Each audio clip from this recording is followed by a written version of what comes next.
নমস্কার বন্ধুরা, আজকে ছোটো ছেলের জন্মদিন, কিন্তু এমন দিনে পড়েছে শনিবার দিন, যেদিন আমরা নিরামিষ খাই। আর তার চেয়ে বড়ো কথা, কার্তিক মাস বলে শাশুড়ি মা নিরামিষ খাচ্ছেন। তো আজকে ভাবলাম যে আজকে তাহলে নিরামিষও হোক। ও এমনিতে ডাল ভীষণ ভালোবাসে, ও ডাল ভীষণ প্রিয়। তাই এখানে ভেজ ডাল বসিয়ে দিয়েছি। সবজিগুলো সেদ্ধ হয়নি, আরেকটু সেদ্ধ হবে, আর একটু ঘন করে নামিয়ে দেবো। আর এখানে সকালবেলা লুচি করেছিলাম, এখনও আছে। আর এখানে আছে আলু বড়ি দিয়ে ঝোল করব, পনির আছে, 5 রকম ভাজা করব। দেখাচ্ছি কি কি করছি। ভেজ আইটেমের মধ্যে প্রচুর কিন্তু আইটেম হবে। এই যে আলু বড়ি, আলু তো সেদ্ধই ছিল আর বড়ি ভাজাই ছিল, আর মশলা দিয়ে একটু কষিয়ে নিলাম। বাবা, খুব ঝাঁজ উঠে গেছে আমার, জলটা দিয়ে দিয়ে দেবো। এই যে আলু বড়ির ঝোলটা হয়ে গেছে, নামিয়ে দেবো। কাশ্মীর লঙ্কার গুঁড়ো দেওয়াতে একটু বেশ কালারফুল হয়েছে। আর এখানে এই যে ভাজা, এখানে 5 রকম ভাজা হয়ে গেছিলো, তবুও চাল কুমড়ো ভাজা করবো, যেহেতু পছন্দ করে। ও পটলটা খাবে না। পটলটা একটা নতুন ডিজাইন করে নিয়েছি, গাগুলো চিড়ে নিয়েছি, ভাজার পর ডিজাইনটা ফুটে উঠবে। আর আলু ভাজা নিয়েছি এরকম করে, ধীরে ধীরে আলু ভাজানোর সময় খেতে চায় না, মানে মুড়মুড়েটা যেটা হয় আর কি। একটা শিম ভাজা, আর এটা ফুলকপি, আর এটা চালের গুঁড়ো দিয়ে কুমড়ো ফুলটা ভাজা করব। তো চালের গুঁড়ো দিয়ে যেটা হয় সেটা পছন্দ করে খুব। ভাজা করে নিয়েছি, আলু ভাজা, শিম ভাজা, আর এটা একটু পটল ভাজা করবো। পটল ভাজা দিলে তেলটা কালো হয়ে যায়, তাই পনির আর পনিরের আলু আমি ভেজে নিচ্ছি আগে, তারপরে পটলটা ভাজবো। আর বাকিগুলো তো চালের গুঁড়ো দিয়ে তার সঙ্গে ভাজা হবে, ওই জন্য আর ওগুলো পরে করব, পরে দেখাবো ওগুলো। আর এখানে আমি পনিরের ঝোলটা দিয়ে দিচ্ছি। এই যে পনিরের আলুগুলো ভেজে তুলে নিয়ে এই কড়াইতে ভেজে নিয়েছিলাম, যেরকম এই পনিরটা ভাজছি।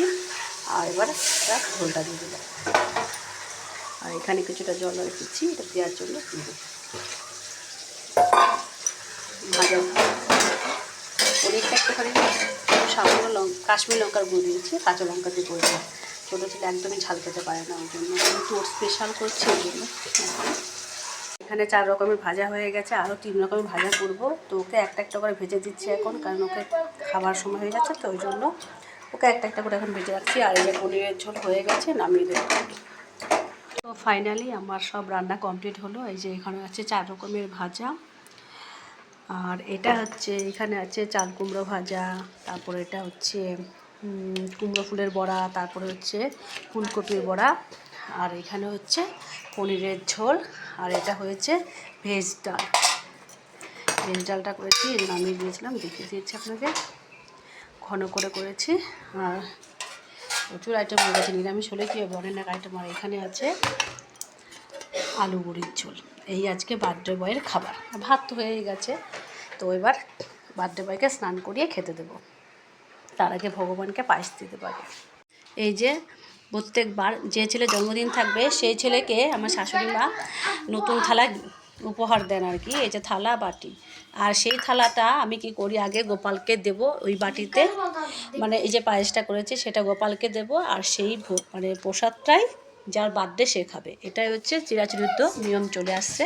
তো স্টিকারটা তুলে দিচ্ছি। এই যে পায়েসটা গোপুসোনাকে দেব বাটিতে, আগে গোপুসোনা খাবে।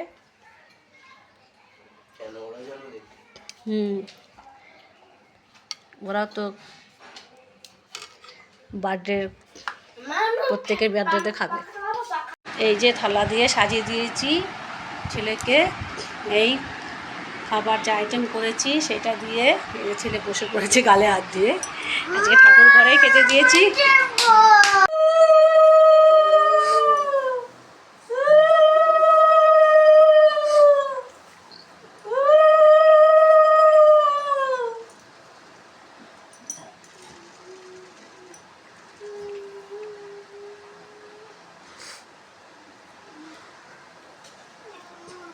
একটুখানি পায়েস করে দাও, পায়েস করে দাও,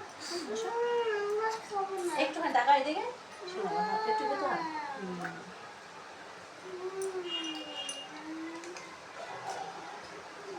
এই তো ছেলেকে আশীর্বাদ করলাম, এবার ছেলেকে খাইয়ে দেবো নিজের হাতে। ক্যাডবেরি, এবার পছন্দের খাবার ক্যাডবেরি খেয়ে নিচ্ছে, খাও।